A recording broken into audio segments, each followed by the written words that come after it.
A cartel boat explodes off the US coast, a secret ledger surfaces, and powerful elites begin to fall. What started as a smuggling sting just uncovered a global shadow network. Stay with us because this isn't just breaking news. It's the story they never wanted you to see.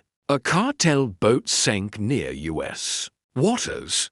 But what floated to the surface wasn't just wreckage, it was a secret that could shatter world power. The US military acted fast, claiming the vessel belonged to Tren Aragua, a Venezuelan gang working with international allies. But as smoke cleared, they found more than smuggled drugs. Hidden files revealed links between the cartel, Chinese operatives, and Hezbollah. President Trump called it an act of war, warning that any Venezuelan jets flying too close to U.S. naval ships would be taken down. On the other side, President Maduro vowed to defend his country's sovereignty. But experts say this wasn't his sovereignty, it was state-sponsored trafficking, designed to flood Florida with narcotics and chaos. Congressman Brian Mast stepped forward with chilling details. Foreign terror networks were now smuggling drugs, weapons, and people into the U.S. in broad daylight. He named China, Hezbollah, the Sinaloa cartel, even Iran. The goal: kill Americans without setting foot on our soil. This wasn't just about immigration or borders anymore. This was about a coordinated strike against America's foundation, and it had already begun. Stay with us. What you're about to hear next will change the way you see global power forever. As the White House defended the military strike, Maduro's response echoed louder. This is a violation of our sovereignty. But critics say his outrage wasn't about sovereignty, it was about protecting a drug empire. Tren Aragua isn't just a gang.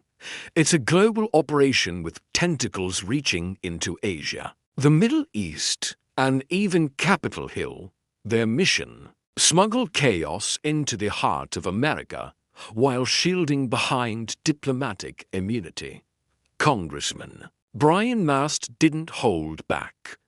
He revealed that Venezuela wasn't acting alone. China, Hezbollah, and even Mexican cartels were operating in sync to destabilize U.S. society. Fentanyl, human trafficking, weapons all flooding in under the radar.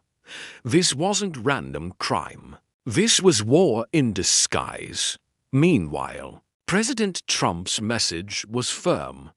We're done playing defense. He made it clear that America would no longer tolerate foreign syndicates using our borders as battlegrounds. His warning to Venezuela: any jet that threatens U.S. Navy vessels will be eliminated. But behind the politics lies a darker question: how deep do these alliances go? And if the cartel's boat was just the tip of the iceberg, what monster is lurking beneath the surface? As D.C. scrambled to contain the fallout, a second crisis exploded across the globe. Russia launched its largest drone assault on Ukraine to date, with over 800 drones swarming Kyiv overnight. This wasn't just an act of war. It was a show of strength backed by hidden partners. China was buying billions in Russian oil. India had ramped up its purchases, and North Korea, shockingly, was supplying troops. Behind every attack, there was a financial lifeline keeping the war machine alive. Chairman Brian Mast pointed out what few dared to say on air: that this wasn't just Russia versus Ukraine. This was a shadow alliance: Russia, China, India, and North Korea quietly opposing America and its allies. It's no longer about borders. It's about influence. And while the world focused on drones, what no one noticed was the rise of economic warfare, mineral dependency on China, oil reliance on unstable nations, digital sabotage from anonymous servers. America's enemies weren't just marching, they were profiting. The battlefield has changed. Yoni, missiles are only one weapon. Sanctions, trade deals, and digital espionage are now the new front lines. And the US, it's fighting a war it didn't fully prepare for. While global tension surged, another political storm brewed right at home. A shocking image surfaced allegedly linking former President Trump to Jeffrey Epstein, triggering bipartisan outrage and demands for full transparency. The so-called birthday book, filled with bizarre sketches and coded phrases, was leaked online, igniting a media frenzy. Trump denied the allegations and sued the Wall Street Journal for $10 billion, calling it a smear campaign orchestrated by the elite. But this was no ordinary scandal. Even some GOP lawmakers began pressing for the full release of Epstein files. Whispers of deeper involvement echoed across both political aisles. Inside the FBI, digital forensics teams raced to verify the image's origin. While a whistleblower claimed more unpublished notes existed naming not just Trump, but media moguls, financial tycoons, and political powerhouses.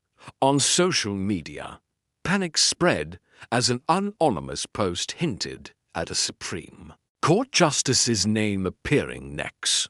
The Department of Justice reopened internal reviews, and subpoenas were being drafted in secret. This wasn't just about Trump or Epstein anymore, it was about the rot buried deep within America's institutions. And every leaked page, every sketch, pulled back another layer of a system many feared was built to hide the truth.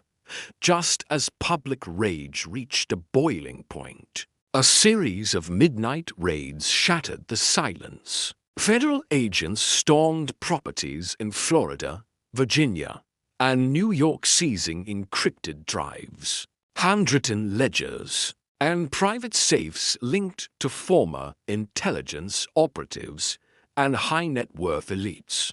One item stood out: a ledger marked only EC, cross-referenced with hidden payments and offshore accounts tied to powerful global foundations. As news of the seizures leaked, a wave of insiders scrambled to cut plea deals in exchange for immunity, confirming just how deep the corruption ran.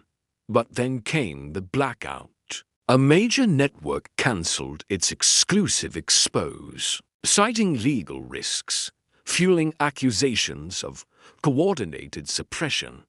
Across the nation, protests erupted. Citizens demanded truth, not spin. One federal judge overseeing the subpoenas was revealed to have ties to a named foundation, further eroding public trust.